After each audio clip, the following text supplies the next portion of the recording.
Mary Goodinson, Director of Strategic Planning and External Relations at the wonderful, venerable Children's Beach House. How are you? I'm great, thank you. Thanks for having me. It's good to see you. Thank you. Same. And talk about how you came to this work.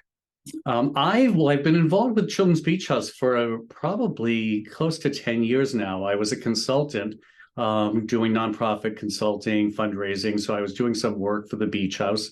And then I then came onto the board of trustees. I was a trustee for 3 years.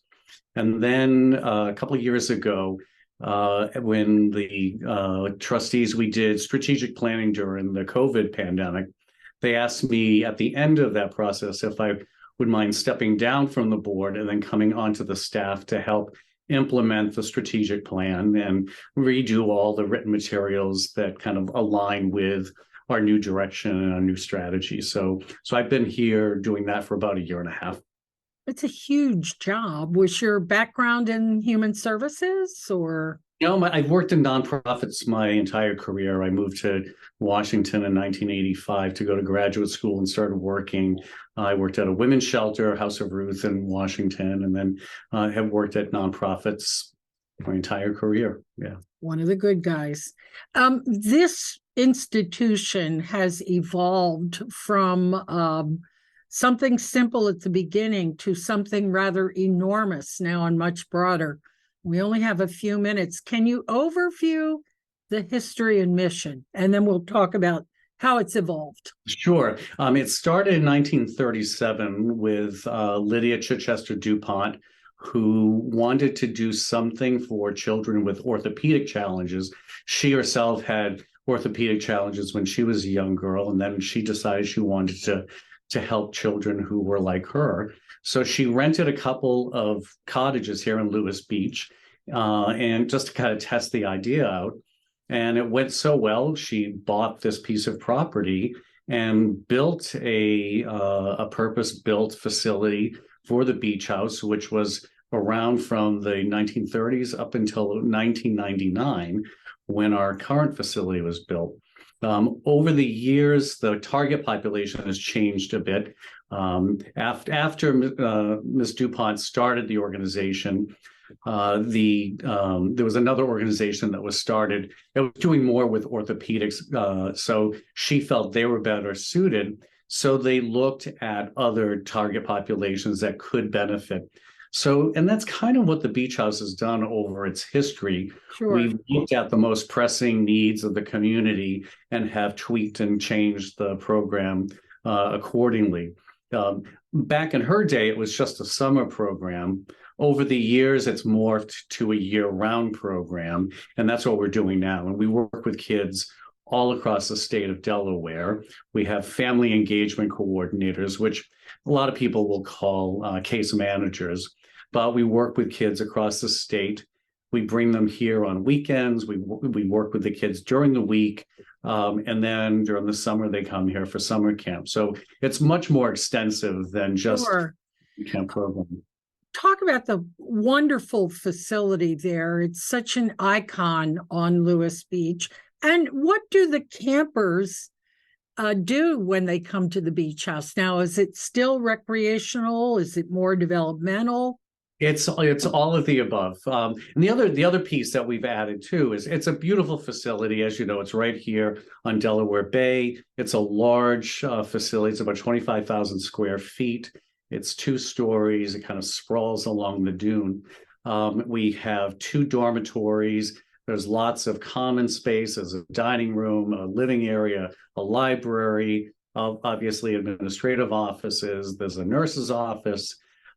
Then on the second floor, we have a large multi-purpose room. And then I guess it was about 7 years ago, we converted a large multi-purpose room into 2 preschool classrooms. So now we have a preschool program, a 3-year-old classroom and a 4-year-old classroom. And so we have preschool that runs throughout the course of the year. Wow.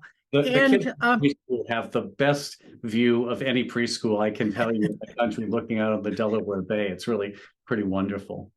It is so wonderful. Have you evolved to meet the needs of the community, or, where does the vision come from? Yeah, absolutely. And that's one of the things that I've loved about working with the Beach House as a consultant and as a trustee and now as a staff person. We constantly look, we're very data driven. So we evaluate how each individual child is doing as they're progressing through the program and as the kids are in the preschool. The teachers do weekly evaluations of the kids. And then we aggregate that information, and we have a school psychologist who's on contract, and she comes in and looks at how kids are doing individually, but then she aggregates the data to see how we're doing as an organization. So if something might be happening, if we suddenly see a dip or something happening, then we can kind of look to see, well, what's going on? And we analyze that data by race, by gender, by age, so we can see if there are things that are happening with, girls of a certain age or boys of a certain age, and maybe there might be something going on here. There might be something going on, sort of larger, obviously, Sure. during the pandemic. Barry, can we talk a little bit just quickly about intake? Who are the kids? Where do they come from? And what do they have to do to qualify to be there? They're generally referred by their teachers or learning specialists in the school, but parents can also refer them, but they do it in collaboration with learning specialists. Our year-round program, the kids have to have an individual education plan to get into the program. We're developing a new program in Milton. If we have time, I can tell you about that, which is a little bit different. But so the teachers and the parents or the learning specialists, they together fill out the applications. We have a panel that reviews them.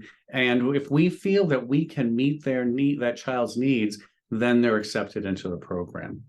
So just an IEP, no income requirement?